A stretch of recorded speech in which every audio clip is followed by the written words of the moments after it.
ओम शांति। आज के इस प्रश्न उत्तर सत्र में, या जिसे कहेंगे पैनल डिस्कशन, कि बहुत सारी बातें आपके मन में उमड़ती रहती हैं।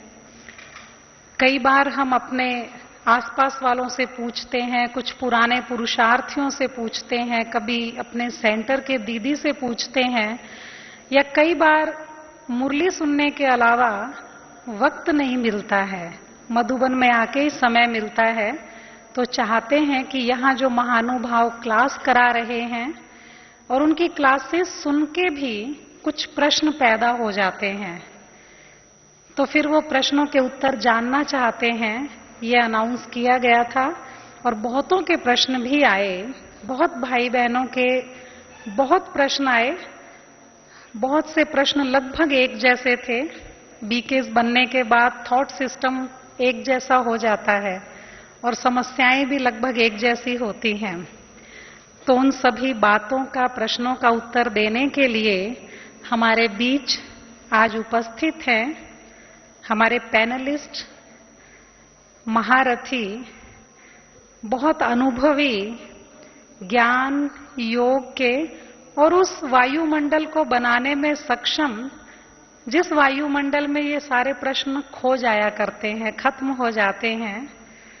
तो हम आपसे जानेंगे। हमारे बीच उपस्थित हैं आदरणीय प्रेम दीदी देहरादून से। आपका परिचय बहुत विस्तार से कल बताया गया था, आप सभी इन्हें जानते हैं। आप पिछले 51-52 वर्षों से मात्र अपनी 14 वर्ष की उम्र में ही आप ज्ञान में आ गए थे, बाबा को पहचाना, जीवन समर्पित किया। देश में विदेश में अनेक स्थानों पर आपने अपने पवित्र जीवन से अनेक आत्माओं को पवित्रता से और अपने अनुभवों से सींचा है। हमारे बीच उपस्थित हैं आदरणीय भ्राता अमीर चंद जी। आप सभी जानते हैं, आप भी अनुभवों में बाबा के दिए हुए, प्रदान किए हुए गुणों और शक्तियों में बहुत अमीर हैं। निमित्त मात्र पंजाब जोन की सेवाएं करते हुए आप सारे देश विदेश में सब तरफ चक्र लगाते हुए अनेक आत्माओं को बाबा का बनाने में बहुत समर्थ हैं। हमारे बीच उपस्थित हैं आदरणीय बहन गीता जी।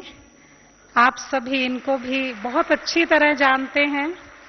जब आप अपने मेहमानों को लेकर आते हैं, बाबा का बनाने में वो पहला कदम होता है। जब ज्ञान सरोवर में लेकर आते हैं तो आपसे बार बार मिलते हैं। तो ज्ञान सरोवर की इंटरनल मैनेजमेंट को संभालते हुए, ज्ञान रत्नों से खेलते हुए और इन ज्ञान रत्नों की गहराइयों में मंथन करते हुए, सबकी सेवा करते हुए, आप भी अपनी किशोर अवस्था से ही बाबा की सेवाओं में समर्पित हैं।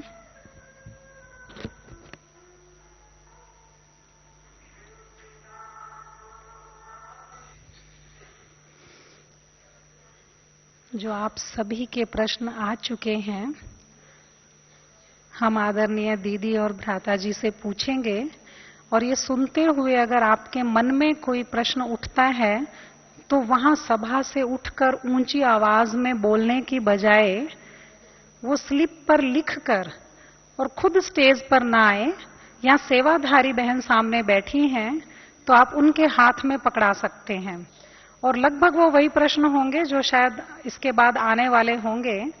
तो इसीलिए अगर किसी के मन में बहुत जोर से कोई विचार उत्पन्न हुआ, कोई प्रश्न आया, तो बहुत साफ शब्दों में लिखकर खुद स्टेज पर ना आए, सेवाधारी बहन को पकड़ा दें।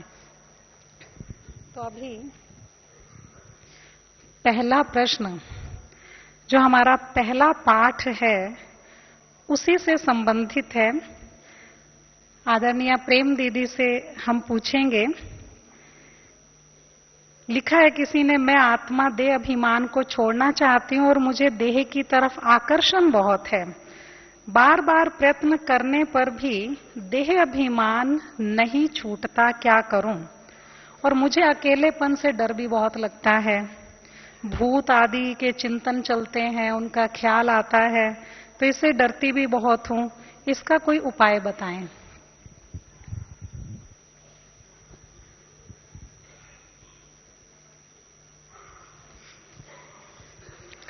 ओम शांति।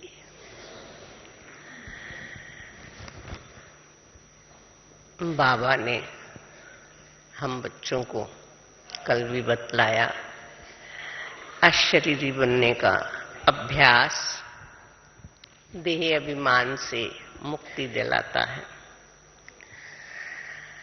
जितना हम अशरीरी रहने की अभ्यास करेंगे, केवल योग के समय पर नहीं परंतु कर्म के समय पर भी।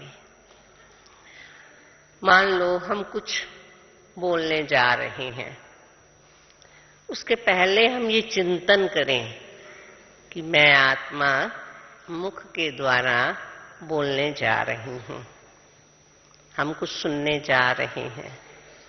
सुनने से पूर्व ये चिंतन करें कि मैं आत्मा कानों के माध्यम से इस बात को सुनने जा रही हूं। तो ये कर्म करते हुए भी हमें आत्मचिंतन का अभ्यास होगा, और जितना आत्मचिंतन का अभ्यास होगा उतना देह चिंतन मिटेगा। देह चिंतन मिटने से उसका आकर्षण भी मिटेगा, और भय भी देह अभिमान के कारण ही आता है। जब मैं देह अभिमान से परे अशरीरी स्थिति में स्थित हो जाऊंगी, तब देह का अभिमान भी नहीं रहेगा और भूत का भय भी नहीं लगेगा। भूत भी का भय या देह अभिमान के कारण से किसी परिस्थिति का भय, व्यक्ति का भय, ये सब भय भी देह अभिमान के ही दूसरे दूसरे स्वरूप हैं। इसलिए हम कर्म करते हुए भी आत्मचिंतन करने का अभ्यास करें, तो मैं समझती हूं कि देह अभिमान से हमें सहज मुक्ति मिल सकती है। ओम शांति। Thank you very much. Geeta दीदी से हम पूछना चाहेंगे कि कोई जो ज्ञान में नहीं चलते हैं, नॉन बीके हैं, जिन्हें हम साधारण भाषा में अज्ञानी कह देते हैं, और वो किसी न किसी तरह के धार्मिक प्रैक्टिस करते हैं और उनको बहुत से अच्छे अनुभव या साक्षात्कार भी होते हैं, तो उनको कि भगवान एक है, शिव बाबा है, ये बातें कैसे समझाएं, जबकि वो साक्षात्कार तो हमारा बाबा ही करा रहा है, ये किसी का सोचना है। तो उनको कैसे समझाएं हम ये बात?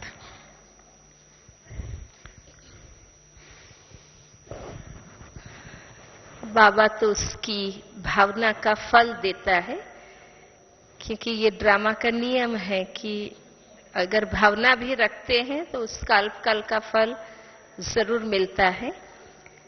लेकिन हमारी बुद्धि में अगर स्पष्ट है कि जीवन केवल भावना से नहीं चलता है, सत्य से चलता है, तो जब हमारी बुद्धि में ये स्पष्ट होगा कि केवल भावना से पेट नहीं भरेगा, सत्य से ही शक्ति आएगी और आत्मा की गति होगी, तो हम जरूर उनको भी बताएंगे कि बेशक आप बहुत अच्छे अनुभव कर रहे हैं, लेकिन फिर भी सत्य को जानना जरूरी है, क्योंकि उससे केवल अच्छे अनुभव नहीं होते, हम स्वयं अच्छे बनते हैं और हमारे में शक्ति भी आती है।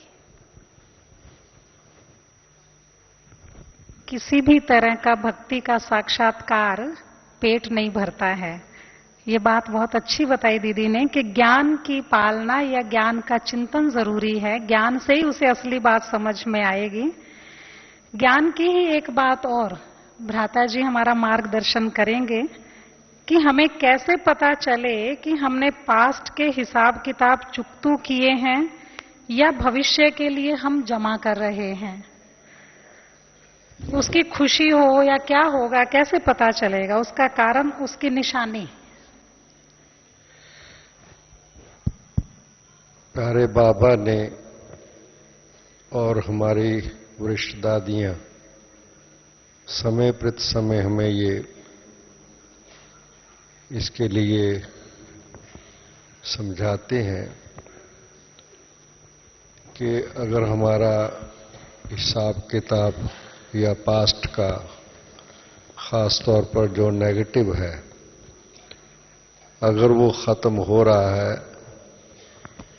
तो उसका पहली निशानी ये है कि हमारे थॉट सिस्टम में जो नेगेटिव विचार पैदा होते हैं, जो हमारे चिंतन में कभी कभी वो जो पास्ट की चीजें इमर्ज हो जाती हैं, कर्म में आने की बात नहीं, नेगेटिव जो थॉट्स भी मिल आता है तो वो उसकी इंडिकेशन है कि वो है। अगर वो कम होता जाता है, आगे से फर्क पड़ रहा है, अभी मेरे थॉट सिस्टम में, जिसे हम दूसरे शब्दों में कहते हैं विकल्प, विकल्प ना आए, इसका मायना है कि विकर्म का खाता खत्म हो रहा है। दूसरी बात जो पूछी गई है, जमा का खाता कैसे पता लगे, तो आप देख लीजिए कि लौकिक में भी जिसका जमा का खाता बढ़ता है तो उसकी निशानी क्या होती है, उसको खुशी रहती है, निश्चिंतता रहती है, मेरे पास है, आई वेल में काम आएगा, मांगना नहीं पड़ेगा, मेरे पास है। धन की शक्ति भी अगर किसी के पास है तो उससे क्या स्टेज रहती है, खुशी भी रहती है, निश्चिंतता रहती है, मांगना नहीं पड़ता है। यहां भी अगर जमा का खाता मेरा जमा हो रहा है तो उसका मानना ये है कि छोटी मोटी बात, कोई चीज हो गई, असर नहीं करेगा। अगर किसी के पास लाखों रुपया है और 10 का नोट गुम भी हो गया तो कहेगा अच्छा कोई बात नहीं। किसी के पास है ही 10 का नोट और वो गुम हो जाए तो उसकी तो सारी पूंजी खत्म हो गई। इसलिए जमा का खाता बढ़ रहा है तो कोई छोटी मोटी बात किसी ने कह दी, कोई हो गई, असर नहीं होगा, खुशी कम नहीं होगी और हलचल नहीं होगी। घड़ी घड़ी हमें दूसरों से गाइडेंस लेनी नहीं पड़ेगी, ये बात आ गई क्या करें, ये बात आ गई क्या करें। इसे भी रॉयल बैगिंग कहेंगे। या बाबा के पास घड़ी घड़ी जाके, बाबा अब फिर बात आ गई है, बाबा फिर आ गया है। इसका मायना उसके अपने पास कुछ नहीं है, उसको लेना पड़ता है, मांगना पड़ता है। ये स्टेजेस जो है उससे हम आगे बढ़ रहे हैं अगर हम, तो उससे निशानी है कि हमारा जमा का खाता बढ़ता जा रहा है। कर्जा उतर गया है, ये चीज तो वैसे भी खुशी देती है। एक और छोटी सी समस्या गीता दीदी हमसे शेयर करेंगे कि किसी ने कहा मैंने किसी समस्या के निवारण के लिए 21 दिन योग रखा। किसी ने गाइड किया होगा 21 दिन 40 दिन कुछ योग करो, तो उन्होंने 21 दिन योग रखा, बड़ी सिंसियरली किया और तो उसके बाद फिर 11 दिन किया, लेकिन उस समस्या का निवारण नहीं हुआ। ये तो बहुतों के साथ रहती है ना ये बात, तो कि उसका निवारण नहीं हुआ। अब इसका कारण क्या है? क्या मेरा योग ठीक नहीं लगा या पिछले जन्मों के विकर्म बड़े भारी हैं? इसका क्या कारण हो सकता है, वो पूछना चाहते हैं।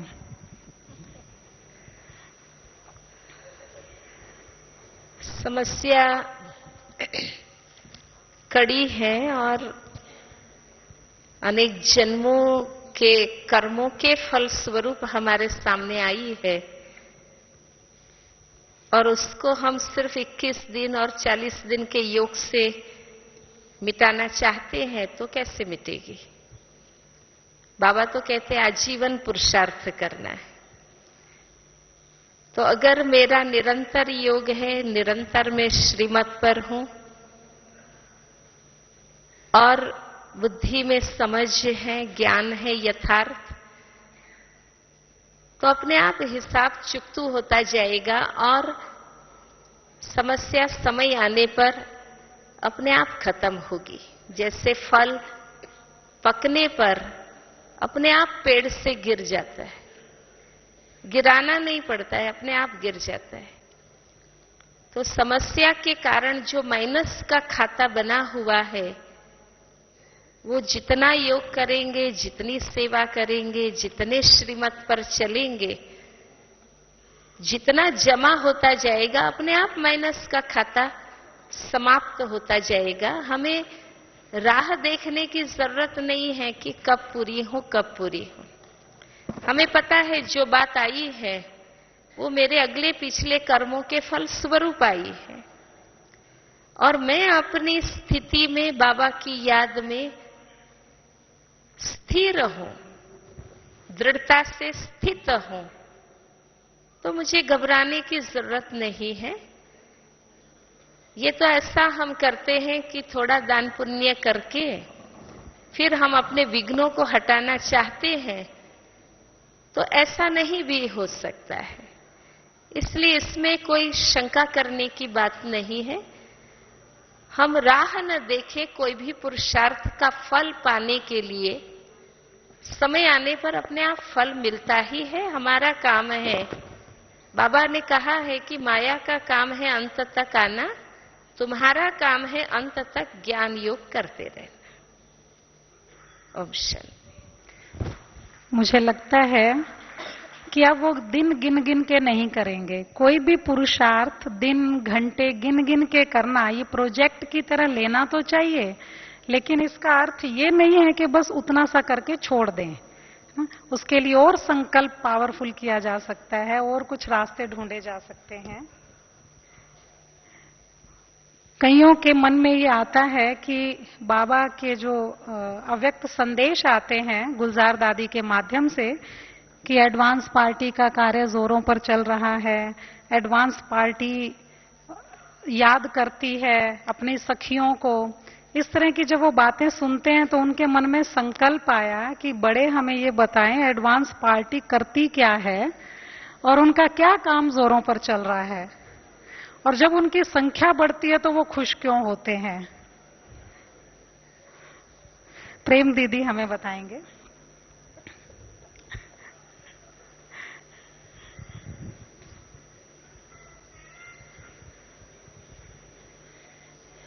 जब इस लोक में हमारे साथी बढ़ते हैं तो हम खुश होते हैं ना। इसी तरह से वतन में भी जब एडवांस पार्टी के साथी बढ़ते हैं तो स्वाभाविक बात है वो खुश होंगे ही। एडवांस पार्टी क्या कर रही है, वो नई दुनिया स्थापन करने के लिए जो एडवांस कार्य भी हैं वो कर रहे हैं। हम नई दुनिया स्थापन करने का काम कर रहे हैं, और वो नई दुनिया का जो आगे कार्य स्थापना के बाद होना है वह करने के पुरुषार्थ में है। कई बार बाबा ने इशारे में बताया भी है, जहां जीत होगी वहां उनका जन्म होगा। कई बार बाबा इशारे में बताते भी हैं, कोई पर्टिकुलर प्लेस नहीं बताते कि यहाँ उनका जन्म होगा, यहाँ जन्म होगा। वो भी इसलिए बाबा नहीं बताते कि हमारी बुद्धि फिर वहां जानी शुरू हो जाएगी। बाबा से बुद्धि हटके उस स्थान में बुद्धि जाएगी।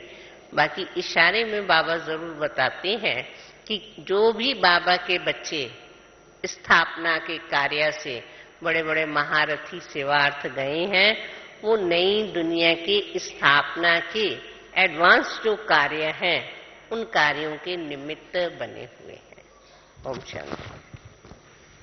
इसी के बारे में अगर भ्राता जी का भी कोई विचार हो, वो एडवांस पार्टी क्या कर रही है जोरों से कार्य, कोई आपके ध्यान में भी कार्य हो।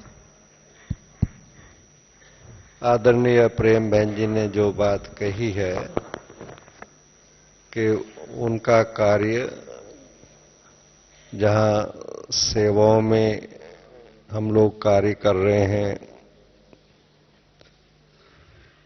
वहां पर उनका कार्य जो सेवाओं के बाद की नई दुनिया की स्थापना है उसमें विशेष उनका पार्ट है। उसके साथ साथ ये भी ऐसा भी लगता है कि जहां भी वो आत्माएं जन्म लेंगी, लिया है, वहां भी कुछ ऐसा वातावरण क्रिएट करेंगी और वो भी इस कार्य में उनको सहयोगी बनाएंगी और कार्य को फास्ट गति लाने में सहयोग देंगी। और सूक्ष्म भी, क्योंकि जो आत्मा जो संस्कार लेकर के गई है वो संस्कार तो उनके साथ है। जो इतनी बड़ी हायर स्टेज पर हमारी दादियां रही हैं, सुबह से रात तक उनके मनन चिंतन में बाबा और सेवा रही है, स्थापना रही है। वो जो उनका संस्कार है वो जहां भी जाएंगे वो कार्य करेगा, और वातावरण को बदलने में और सब चीजों में जो बाबा उनको जिस ढंग से यूज करेगा वो बाबा कर रहा है, और वो आत्माएं बाबा के सहयोगी बन करके कार्य कर रही है। एक और बात आपसे पूछना चाहते हैं।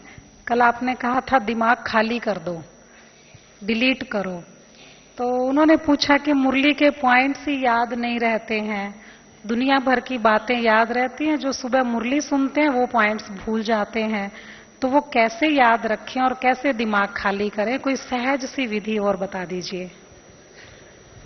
मेरा ख्याल है कि ये बात दादी जी ने सुबह की क्लास में कही थी कि कोई थिंकिंग, या शाम की क्लास में भी वहां पर उन्होंने कहा था कि कोई सोच ना चले, नो थॉट। डिलीट नहीं कहा था, उन्होंने कहा था नो थॉट, और नो थॉट को भी उन्होंने क्लियर फिर किया था कि नो वेस्टफुल थॉट। जब सोच चलता है किसी चीज का तो उसमें बहुत हमारी टाइम और एनर्जी चली जाती है, हम सोचते ही रहते हैं। हम ज्यादा सोचे नहीं, सोचने का पार्ट बहुत कम है, करने का पार्ट ज्यादा, उन्होंने जो बात क्लियर की थी। और जहां तक मुरली की बात आती है, डिलीट करने की बात नहीं, मैंने तो बल्कि ये कहा था कि 5 भी पॉइंट हर मुरली में हमें याद रखने ही हैं और रहने चाहिए। हम इसकी चेकिंग करें बार बार कि आज की मुरली में से हमें यह है कि सारे दिन में उस मुरली को हमें टाइम निकाल के रिपीट करना पड़ेगा, देखना पड़ेगा, टाइम देना पड़ेगा, ताकि हमारा भाव ये है कि हमारा समय और संकल्प समर्थ की तरफ जाए। अगर हमारा अटेंशन रहेगा पढ़ाई की तरफ तो और तरफ से हमारा जो अटेंशन है कम होता चले जाएगा, दैहिक है और चीजें हैं। इसलिए मैं ये नहीं कहता कि बाबा की ज्ञान की पॉइंट को हम डिलीट कर दें, ये भाव नहीं है। अगर वो डिलीट हो जाएंगे तो करेंगे हम क्या फिर, बल्कि याद रहे और स्वरूप में लाएं। हम पहले सुनना होता है, समझना होता है, याद करना होता है, फिर कर्म में लाना होता है। हमें याद ही नहीं करना क्या है तो करेंगे क्या।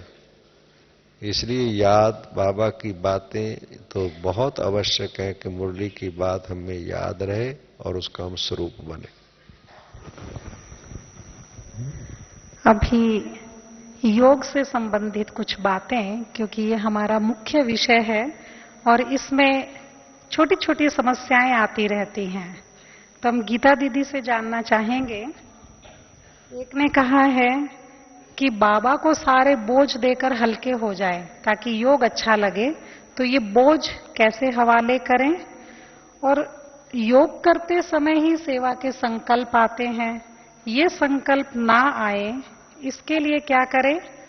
और एक और ने एक बात पूछी है कि मनसा सेवा या सकाश देते हुए इन दोनों में डिफरेंस क्या है और इसमें क्या संकल्प करें? सारे बोझ बाबा को हवाले कर देना माना, जो बाबा कहता है कि सच्चाई सफाई से अपने जीवन के अंदर श्रीमत के विरुद्ध जो भी कर्म हुए हैं वो बाबा को लिख करके दे देना, बाबा को बता देना, ताकि बाबा कहते हैं वो आधा माफ हो जाए। और दूसरा कि जब बाबा को बता दिया उसके बाद फिर वापस वो भूले नहीं करना, तब कहेंगे कि हमने अपना बोझ बाबा के हवाले किया। और दूसरा, वर्तमान जिस कार्य के लिए जहां भी हम निमित्त है, चाहे गृहस्थ में चाहे सेंटर में, तो वहां निमित्त भाव से चलना और प्रैक्टिकल में ये समझना कि बाबा मालिक है, इसलिए श्रीमत अनुसार वर्तमान समय जो कुछ मेरे पास है उसका उपयोग करना, प्रयोग करना, तो ये है सूक्ष्म बोझ और बंधन बाबा के हवाले कर देना और प्रैक्टिकल फिर अपनी इच्छा और मर्जी अनुसार न चलना, श्रीमत प्रमाण चलना। तो बाबा कहते हैं कि तुम श्रीमत पर चलेंगे तो मैं जिम्मेवार हूं, तो हम हल्कापन का अनुभव कर सकेंगे। और सेवा के विचार जो हमें आते हैं तो उसमें हमें 2-3 बातें करनी होगी कि एक तो हम अपने वर्क का ऐसा डिवाइडेशन करें, ऐसा सेटअप करें, सब कुछ खुद लेके न चलें। ज्यादा जवाबदारी, ओवर वर्क लेने से भी वो नेचुरली वो विचार आएंगे। इसलिए हम अपने साथी तैयार करें और वर्क डेलीगेशन इस प्रकार से करें ताकि जवाबदारी भी रहे और हमें मदद भी मिले साथियों की। और दूसरा कि प्लानिंग से चले। अर्ली मॉर्निंग जैसे मन का प्लानिंग करते हैं, सेवा का भी प्लानिंग कर ले ताकि समय से वो काम करते जाएं और हम भूल न जाएं, डायरी में नोट करें।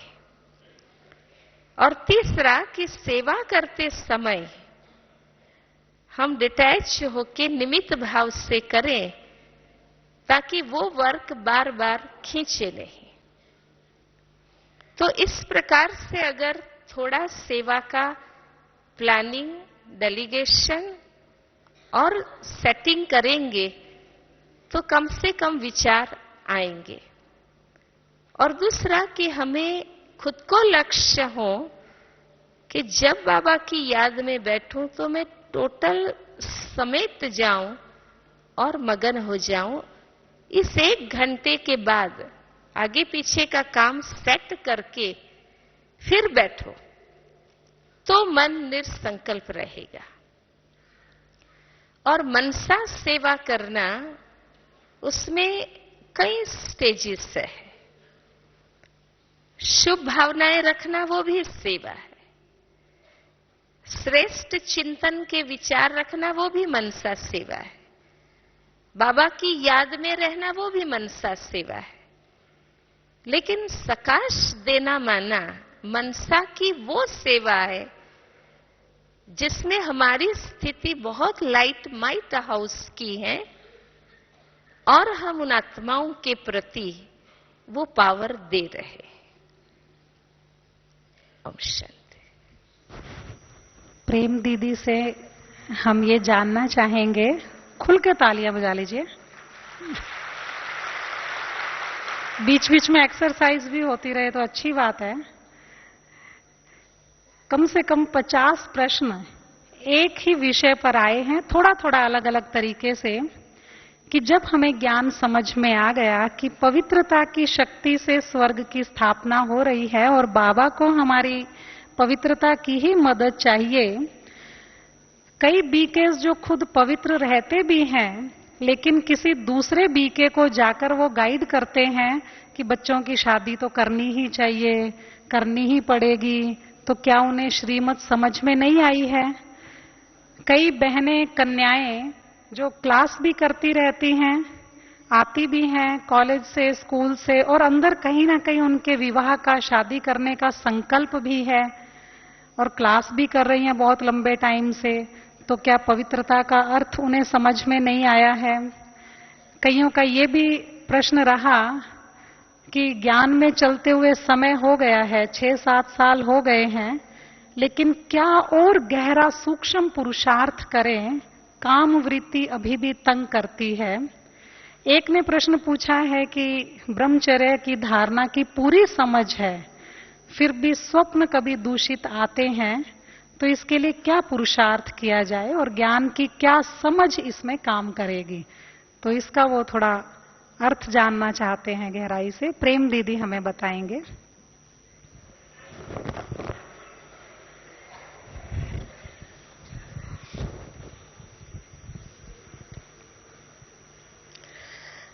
बाबा ने हम बच्चों को पवित्र जीवन जीने का लक्ष्य दिया है।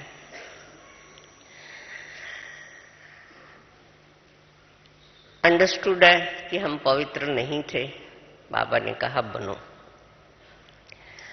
हम संकल्प तो करते हैं, उसमें कुछ पास होते हैं, कुछ फेल होते हैं, कुछ समय चल पाते हैं, कुछ सदाकाल चल पाते हैं। यह हमारे कमजोर संस्कारों का स्वरूप है। जो पहला प्रश्न था कि हम अशरीरी स्थिति का अभ्यास करें और देह अभिमान से मुक्त होकर के रहें, अगर उसका अभ्यास करें तो हम सहज भाव से जो हमारा मूल स्वरूप है उसकी स्मृति हमें पवित्र बनाती है, क्योंकि आत्मा मूल स्वरूप में पवित्र है।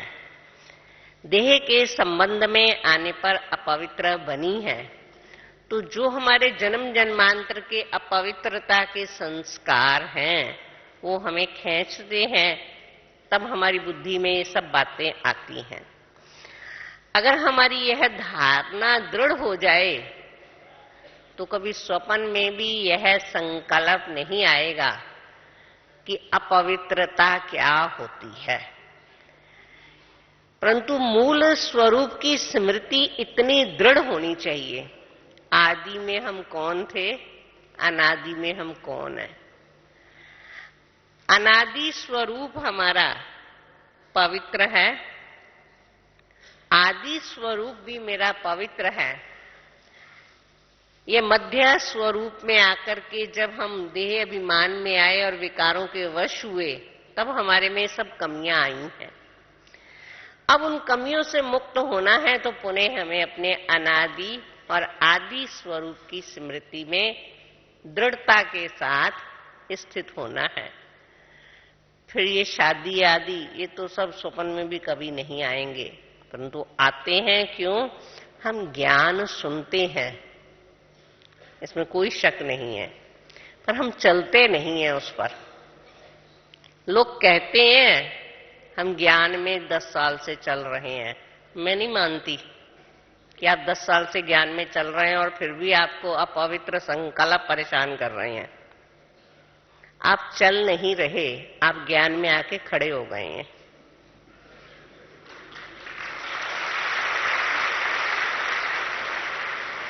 अगर आप चल रहे होते, मैं यहां से चल के वहां तक अगर चलूं तो क्या होगा? कुछ पीछे छूटेगा, कुछ आगे मिलेगा, दोनों काम होंगे ना। समझ में आ रही है ना? मैं यहां से चल के स्टेज के आगे तक अगर जाती हूं तो पीछे की स्टेज छूटती है और आगे की स्टेज मुझे मिलती है, दोनों बात होंगे ना। मैं कहूं मैं चल रही हूं पर ना पीछे की स्टेज छूट रही है ना आगे की आ रही है, तो मैं नींद में चल रही होंगी, जागते में तो ऐसा संभव नहीं है। संभव है? नहीं है ना। तो हम ज्ञान में चल रहे हैं या हम ज्ञान में खड़े हैं? जो चल रहे हैं उन्हें कभी अपवित्रता का संकल्प स्वप्न में भी नहीं आ सकता। ये मैं अपने अनुभव से बता रही हूं आप लोगों को। अगर आता है तो समझो कि अभी हमने ज्ञान में चलना आरंभ नहीं किया है, इसलिए आता है। आज से लेके चलिएगा, कल से देखिएगा आएगा ही नहीं संकल्प आपको। ओम शांति। ये कितनी अच्छी बात है कि चलते तो मंजिल के नजदीक होते। एक बार अमीरचंद भाई जी एक बात बता रहे थे कि सारी रात चप्पू चलाते रहे, पतवार चलाते रहे, और जब उजाला हुआ तो देखा कि नाव तो वहीं खड़ी है, हिलती डुलती रही और उसे लगा चल रही है, क्योंकि पीछे से लंगर तो खोला ही नहीं। तो जब पीछे से लंगर ही नहीं खोला तो वो वहीं खड़ी रही और हिलते डुलते रहे और समझते रहे। कई बार ज्ञान में आने के बाद एक एडिशन कर लेते हैं, मुरली सुनना और योग करना। वो कैसा लग रहा है, ये एडिशन तो हो गई है, मुरली सुनना बीच में शामिल हो गया, लेकिन अल्टरेशंस या चेंज आना चाहिए था, वो नहीं हुआ, तो फिर वो पुरुषार्थ नहीं है। भक्ति में भी हम जाते ही थे कहीं ना कहीं मंदिर में पूजा करने, गुरुद्वारे में या कहीं, वैसा ही एक काम और शुरू हो गया, मुरली सुनना रोज शुरू हो गया, लेकिन चेंज आ रहा है या नहीं आ रहा, अब आप प्रेम दीदी की इस बात से अंदाजा लगा पाएंगे कि आप खड़े हैं या चल रहे हैं। उन बीकेज का भी क्या करें जो कहते हैं खुद तो पवित्र रहते हैं लेकिन दूसरों को गाइड करते हैं कि बच्चों की शादी तो करनी ही चाहिए। तो आपने बताया कि उनको ज्ञान शायद समझ में नहीं आया है, या वो भी खड़े हो गए हैं, या अपने लिए पवित्र जीवन ठीक है या दूसरों के लिए ठीक नहीं है, कुछ ऐसा समझ लिया दुनिया के हिसाब से। कुछ भाई बहन यहाँ पहुंचे हैं और उन्होंने बड़ा ईमानदारी से बताया कि 14 जुलाई 2008 से मैं ज्ञान में हूं, और इस तरह के कुछ बातें कि योग नहीं लगता, क्रोध नहीं छूटता।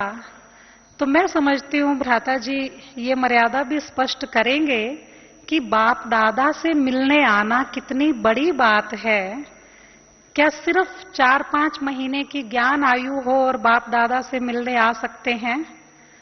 कई समझते हैं कि मेरे बेटा बेटियां पवित्र ही तो हैं, माँ बाप उनको भी ले आते हैं, अपने साथ पूरा परिवार लेकर आ जाते हैं। और जिन्होंने मुरली सुनी नहीं, सिर्फ कोर्स किया था 6 महीने या साल भर पहले, जो क्लास नहीं करते, मुरली नहीं सुनते, वो समझते हैं शायद बाप दादा की दृष्टि पड़ेगी, उनसे मिलेंगे तो उनमें चेंज आ जाएगा। इस तरह की बात उनके मन में, माँ बाप के मन में बड़ी अच्छी भावना होती है ये। तो भ्राता जी स्पष्ट करेंगे कि ये बात कितनी ठीक है और क्या करें इसके लिए।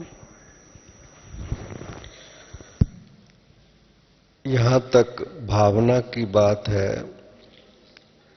वो तो बहुत श्रेष्ठ है, उनका सोचना बहुत अच्छा है,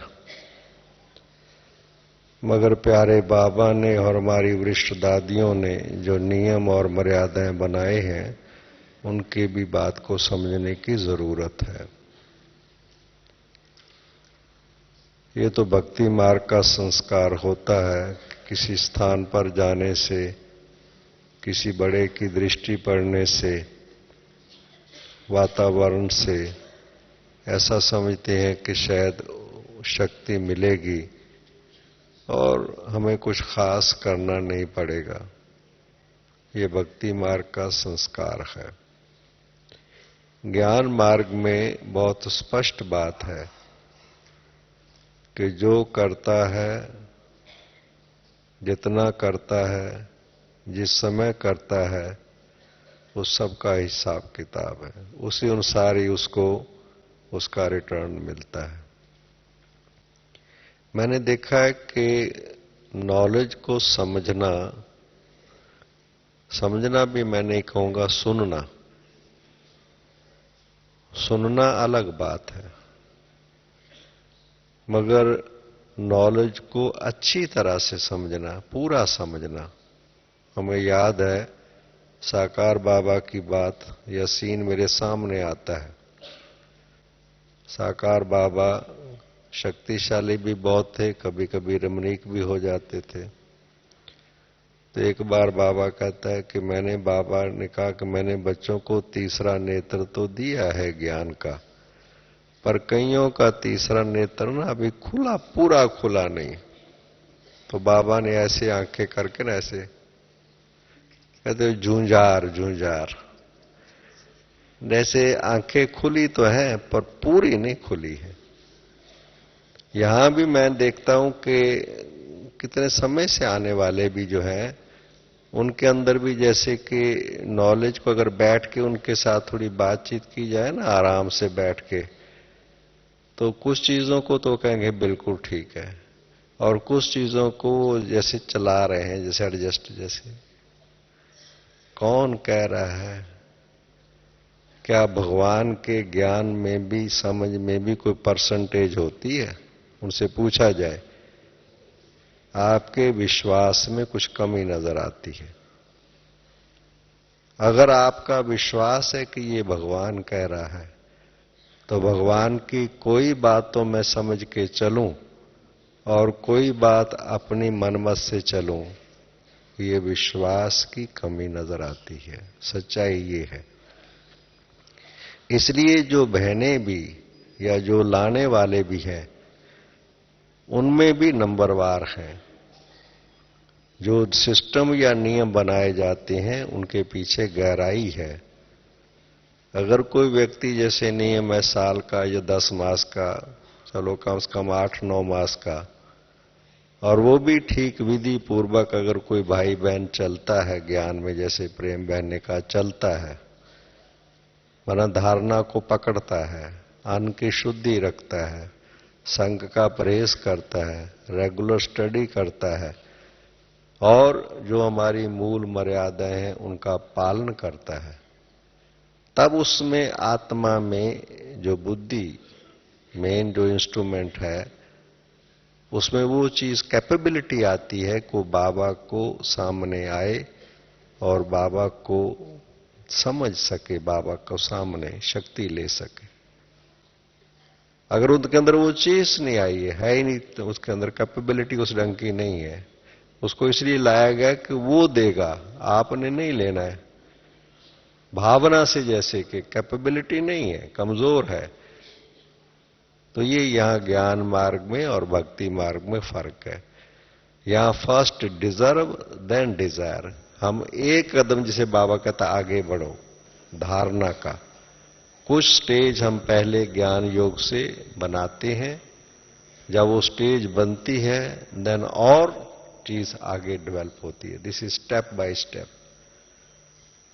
इस बात को समझने की जरूरत है कि जो खास नियम और मर्यादाएं बनाई गई हैं उनका पालन करने में, क्योंकि मेरे पास ऐसे कई अनुभव हैं जिनको इस भावना से लाया गया और उसने यहां आकर के कोई विशेष अनुभव नहीं किया, और जो वहां चल भी रहा था 4-5 मास से, उसके बाद जाना भी बंद कर दिया।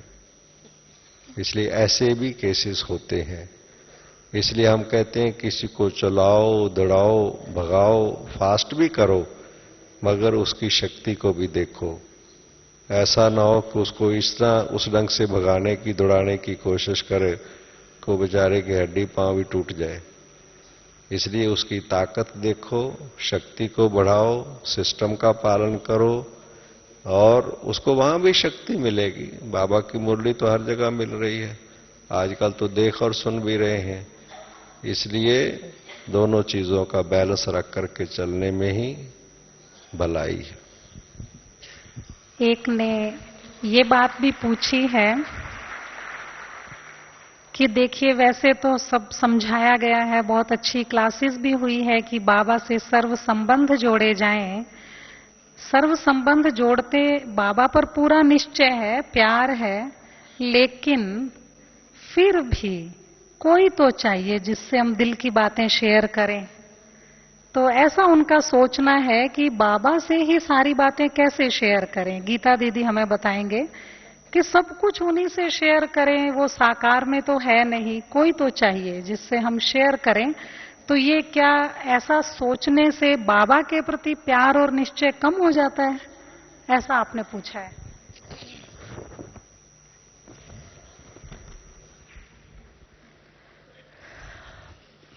बाबा के हम बन जाते हैं और बाबा के ज्ञान को अच्छी रीति गहराई से समझ लेते हैं, फिर बातें समाप्त हो जाती। फिर बातें करना क्या है? जीवन ही आसान हो गया। बात आई नहीं और ज्ञान जवाब देता है। समस्या आई नहीं और मुरली हमें समझ देती है।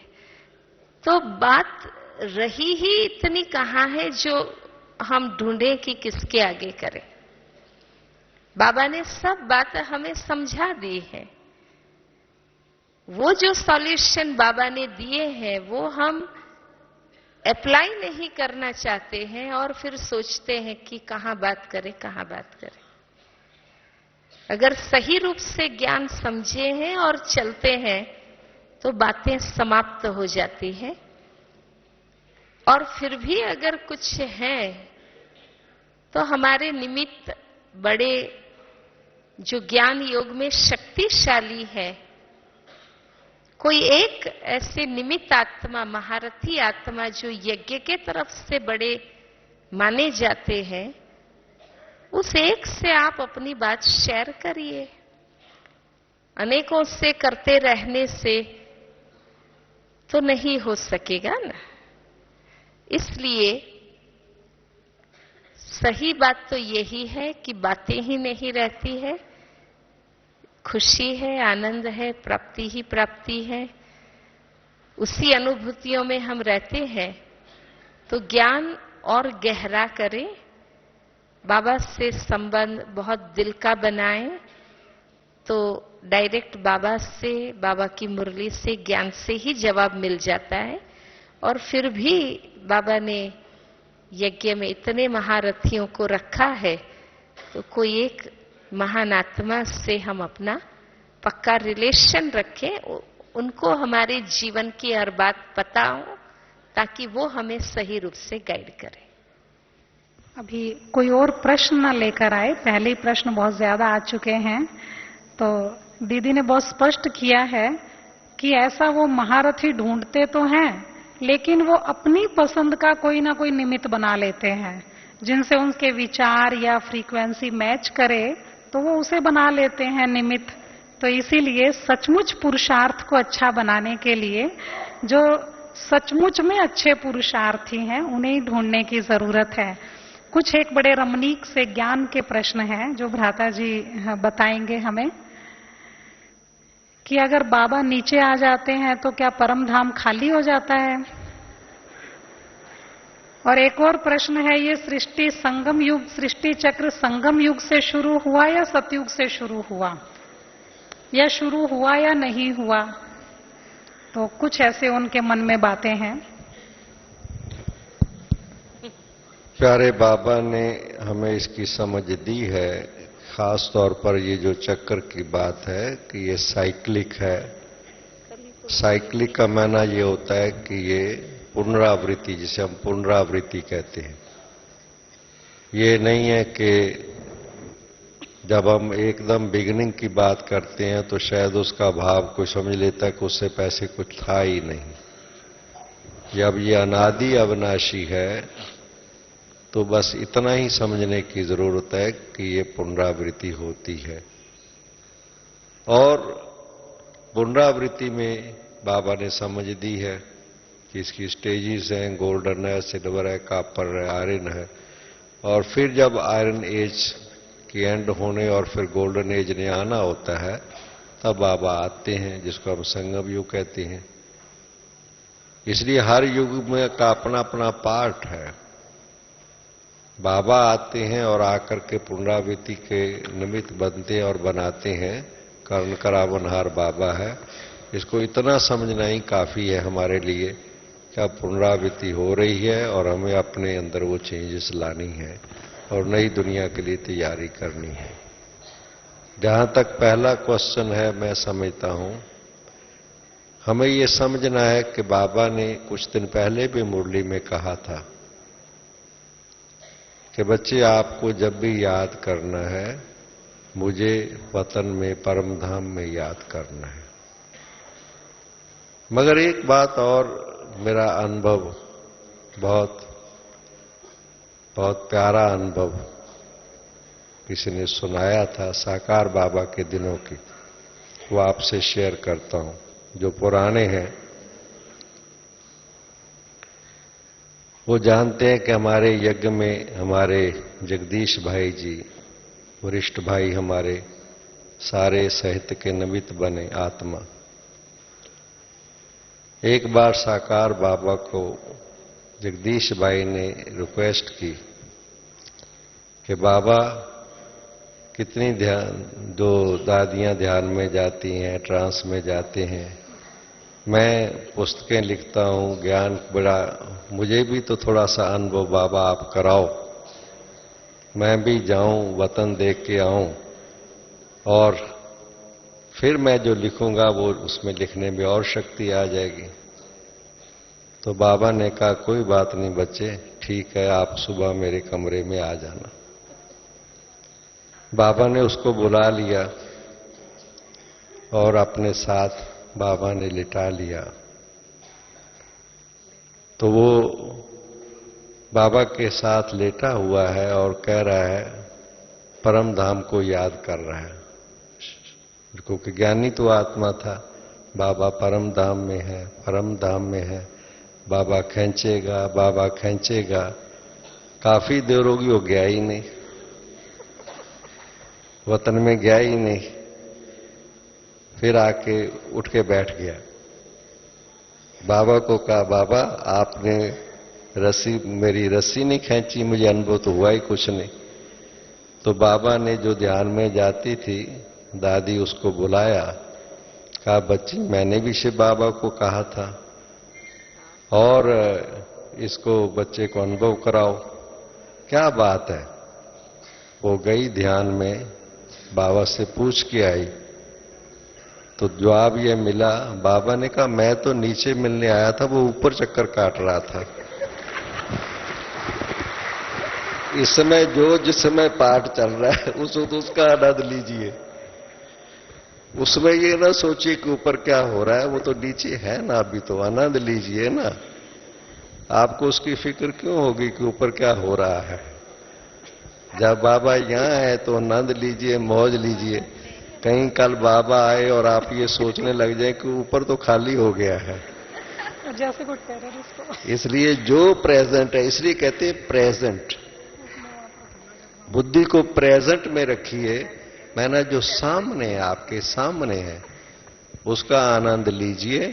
बाकी वो जाने, कई चीजें ऐसी हैं जो उसकी समझ में और वही जानता है।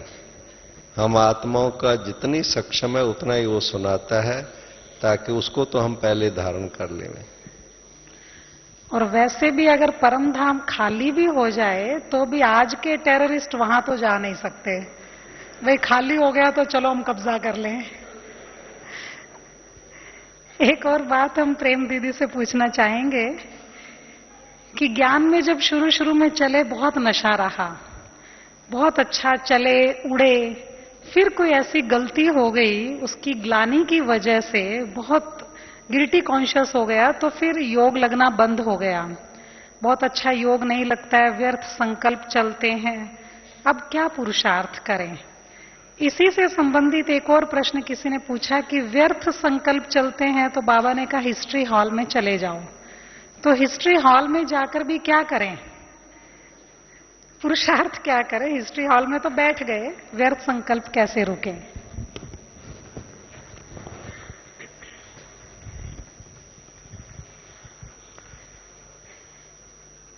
ज्ञान में आने के बाद कोई गलती हो जाए और उसके बाद हम संभल जाए तो वो गलती गलती नहीं रहती है, वो हमारे सुधार की प्रक्रिया हो जाती है। एक स्लोगन भी है, जो कभी गलती नहीं करे वो भगवान है, जो गलती करके संभल जाए वो इंसान है, और जो गलती करके अड़ जाए वो बोलना नहीं है। समझ जाओ आप लोग कौन होगा।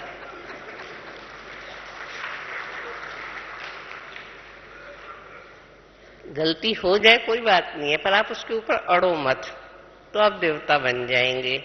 हो गई गलती कोई बात नहीं, बाबा को सुनाई, निमित्त अपनी बहनें हैं उनको सुनाई। सच्चाई के साथ पुरुषार्थी जो पुरुषार्थ में तत्पर रहता है उसकी उस गलती का सुधार हो जाता है।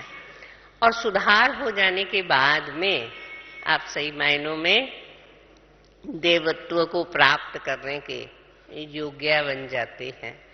इसलिए शुरू शुरू का जो नशा है वो नशा स्थायी तभी रह सकता है जब हमारा पुरुषार्थ भी शुरू शुरू जैसा रहे। शुरू शुरू में जब हमें नया ज्ञान मिलता है, नया योग मिलता है, नया परिवार मिलता है, हमें बहुत खुशी होती है। परंतु उसके बाद में हमारा उस स्तर का न पुरुषार्थ रह पाता है, न उस स्तर का परिवार से प्यार रह पाता है, न उस स्तर तक हम पहुंच पाते हैं। इसलिए हमारे पुरुषार्थ में कमी आ जाती है।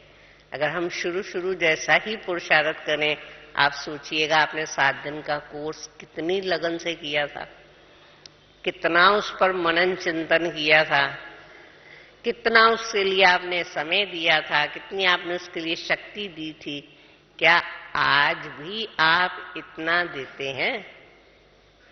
देते हैं? आप पाएंगे उतना भी नहीं दे पाते। इसलिए वो शुरू वाला उमंग और उत्साह भी सदा नहीं रहता। नहीं तो जितना पुरुषार्थ की तीव्रता होती जाती है, उतना उमंग और उत्साह बढ़ता है, न कि कम होता है। परंतु पुरुषार्थ में तीव्रता होनी चाहिए। और अगर हम साधारण रीति से बस मुरली सुन ली, क्लास पढ़ लिया और घर चले गए और फिर उन्हीं धंधों में अपने में जिसमें हमेशा लगे रहते थे लग गए, तो फिर वो तो साधारण जीवन है। इसलिए हमारा उमंग और उत्साह भी साधारण जीवन की जो परिस्थितियां हैं वो खत्म करती रहती हैं। परंतु अगर ऐसी असाधारण जीवन हम बनाएं तो फिर हमारा उमंग और उत्साह भी सदा कायम रहेगा। धन्यवाद दीदी। 1-2 प्रश्न बस छोटे छोटे हम भ्राता जी से पूछना चाहेंगे। ज्ञान से संबंधित बात है कि साकार वाणी में, मुरली में और अव्यक्त मुरली में इतना अंतर क्यों है, जबकि बोलने वाला तो वही अव्यक्त भगवान है, अव्यक्त बाप दादा है, और ये आवाज में भी अंतर क्यों पड़ जाता है? तो किसी नए भाई ने बात पूछी है।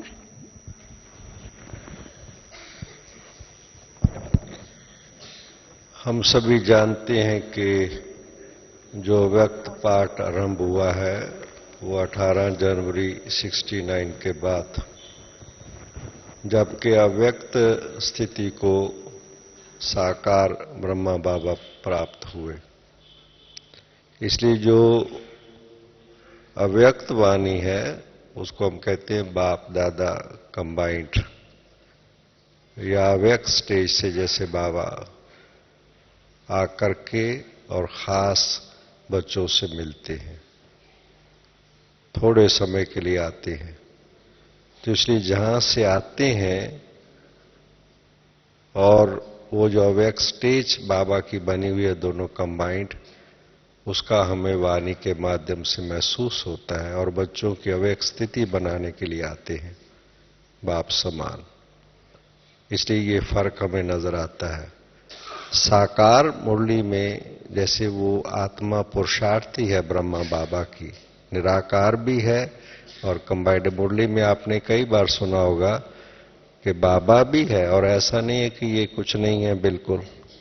कभी बाबा कहता मैं कुछ नहीं हूं, कभी कहता मैं भी तो कुछ हूं, साथ दोनों।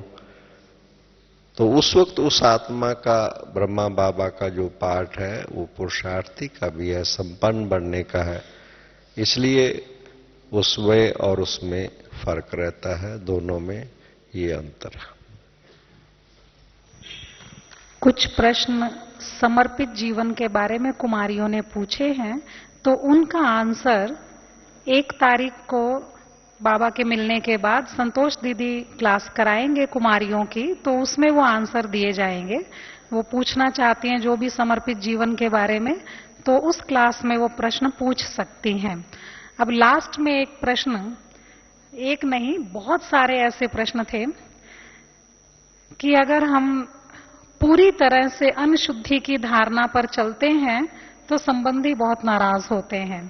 गीता दीदी से हम पूछना चाहेंगे, अगर हम थोड़ा बहुत लीनियंट से हो जाते हैं, अपने आप को थोड़ा ढीला छोड़ देते हैं, तो अपना ही मन खाता है।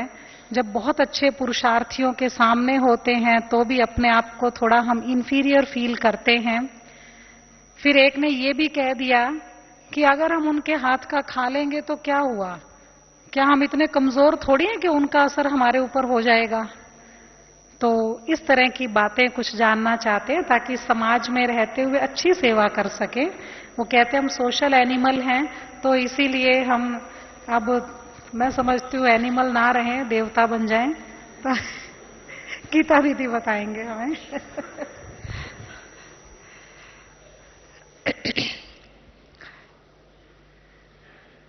अगर ये विचार आते हैं कि खा भी ले तो क्या हो जाएगा, तो ये विचार ही बताता है कि खाने की बात तो पीछे रही, ऑलरेडी कमजोर आप है ही है, तभी तो ऐसे विचार आपको आते हैं। खाना न खाना, खाकर प्रभाव आना न आना, वो पीछे की बात है, पर खाने की इच्छा होना यही कमजोरी की स्थिति है। कि हमें इच्छा ही क्यों होती है? जब भगवान ने कह दिया तो भगवान से ज्यादा हम समझदार है क्या? उसने भी तो देखा होगा ना कि ये सारे ग्रस्त में रहने वाले हैं, सामाजिक है, अब तक खाते रहे हैं, अब नहीं खाएंगे तो इनके सामने बातें आएंगी। बाबा भी तो जानता है, देखता है, फिर भी उसने नियम बताया, माना जरूरी है तब तो बताया, और कर सकते हैं तब तो बताया। और जो भी बाबा के लाखों बच्चे आज पूरी दृढ़ता के साथ अन्न शुद्धि से लेकर हर नियम का पालन कर रहे हैं, वो भी तो सामाजिक है, वो भी तो दुनिया में रहते हैं।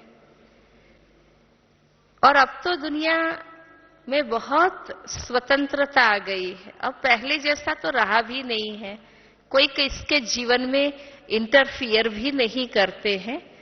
अब तो नियम में चलना और ही सहज है। पहले लोग एक दो के जीवन पर बहुत अधिकार करते थे, अब तो नहीं करते हैं। इसलिए एक छोटा नियम है ये, तो अन्न शुद्धि एक छोटा नियम है। अगर उसके पालन में दृढ़ संकल्प रहेगा तो और बड़े नियम और बड़े लक्ष्य को सिद्ध करने की विल पावर, शक्ति हमारे में आएगी। अगर ये छोटी बात ही हम नहीं पालन करते हैं और उसका भी ऑल्टरनेट खोजने लगे हैं, तो संपूर्ण निर्विकारी बनने की मंजिल पर हम कैसे पहुंचेंगे? इसलिए बाबा ने जो कहा है वो बिल्कुल लॉजिकल, यथार्थ, सत्य कहा है। उसको हमें दिल से स्वीकार करना चाहिए।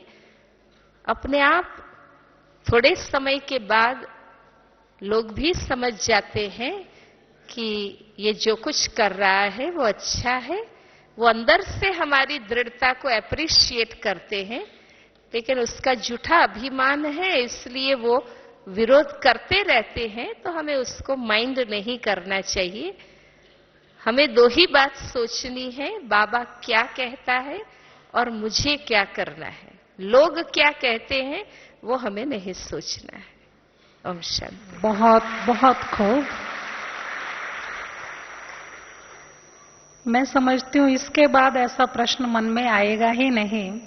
हम गीता दीदी की क्लास में एक बार सुन रहे थे कि किसी ने बाबा से प्रश्न पूछा। बाबा ने मुरली में कहा जो कच्चे बच्चे हैं उनको बाइस्कोप नहीं देखना चाहिए।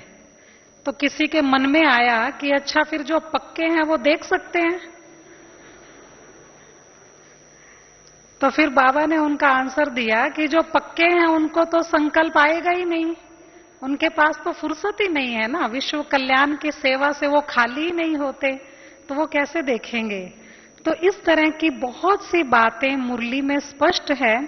फिर भी आज इस छोटे से सेशन में कोशिश की गई है कि जो आपके मन में कुछ बातें आती हैं तो उनको हम अपने योग्य अनुभवी महारथी भाई बहनों तक पहुंचाएं।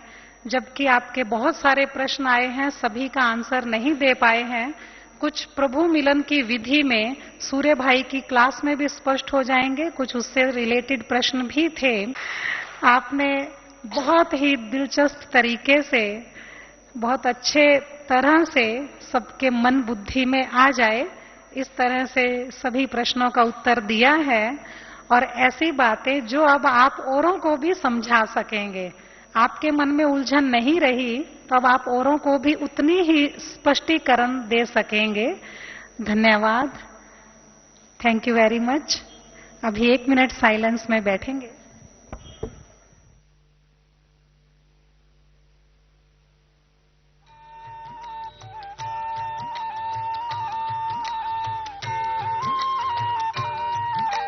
दिल में है तेरी याद बाबा, जिगर में तेरा प्यार।